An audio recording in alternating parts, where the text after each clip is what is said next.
MLC ఎన్నికల polling ముగిసింది. MLC అభ్యర్థుల గెలుపును నిర్ణయించే ఓట్లు బ్యాలెట్ బాక్సుల్లో నిక్షిప్తమయ్యాయి. ఉద్యోగులు, పట్టభద్రులు ఎవరి తలరాతను మార్చనున్నారు, ఎవరికి చట్టసభల్లోకి పంపించనున్నారు.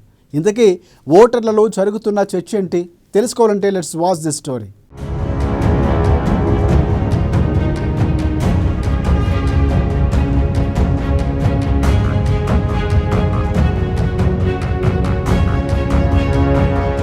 ఎమ్మెల్సీ ఎన్నికలతో తెలంగాణ రాజకీయాలు వేడెక్కాయి.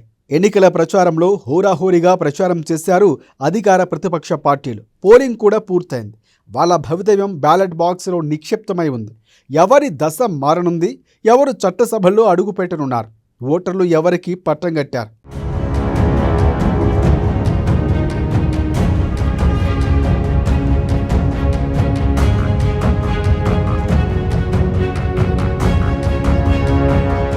తెలంగాణలో పట్టభద్రుల ఉపాధ్యాయ ఎన్నికల వేళ డైలాగ్ వార్ నడిచింది.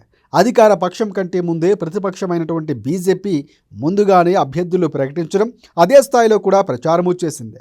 నిజామాబాద్, కరీంనగర్, మెదక్, ఆదిలాబాద్ స్థానాలకు సంబంధించి ఎంపీలు, ఎమ్మెల్యేలు బీజేపీ నేతలే కావడంతో ఖచ్చితంగా ఒక పట్టభద్రుల, ఒక ఉపాధ్యాయ స్థానాన్ని టార్గెట్ చేసుకుని దానికి అనుగుణంగానే ప్రచార శైలి నిర్వహించింది.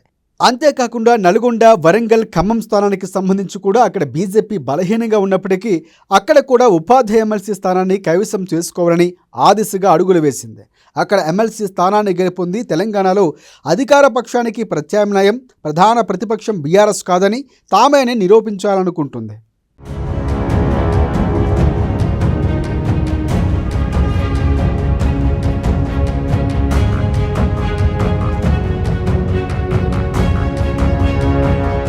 అయితే ప్రచారం చేసే సమయంలో రాజకీయ నేతల మధ్య మాటల యుద్ధమైతే కొనసాగింది.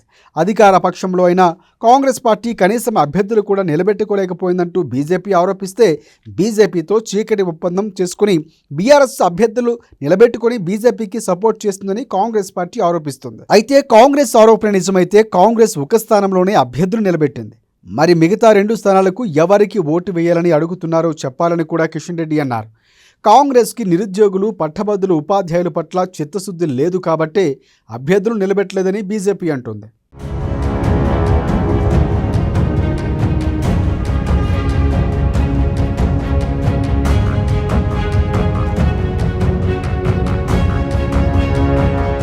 సీఎం రేవంత్ రెడ్డి ప్రచారంలో పాల్గొన్నప్పుడు ఎమ్మెల్సీ ఓడిపోతే మాకు జరిగిన నష్టం ఏమీ లేదంటూ చేసిన వ్యాఖ్యలు అందరూ సీరియస్గా తీసుకున్నారు.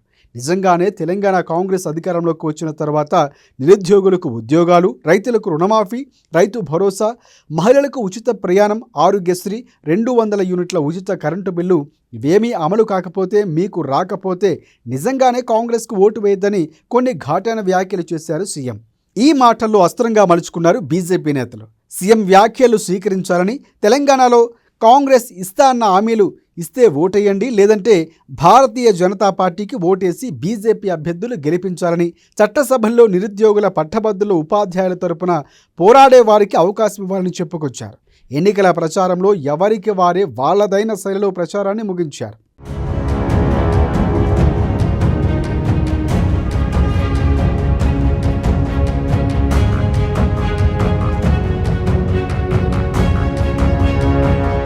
మార్చి 3న ప్రజలకు పట్టభద్రులు, ఉపాధ్యాయులు ఎవరికి పట్టం కట్టారో తేలపబోతోంది. ఎన్నికలు కాంగ్రెస్ పాలనకి ఎవరంటంగా భావిస్తామన్నారు. నిజంగానే కాంగ్రెస్ను గెలిపించి పాలన బాగుంది అనిపిస్తారా, లేదంటే అధికార పక్షానికి ప్రధాన ప్రతిపక్షం బీజేపీని అని నిరూపిస్తారా? వేచి చూడాలి మరి.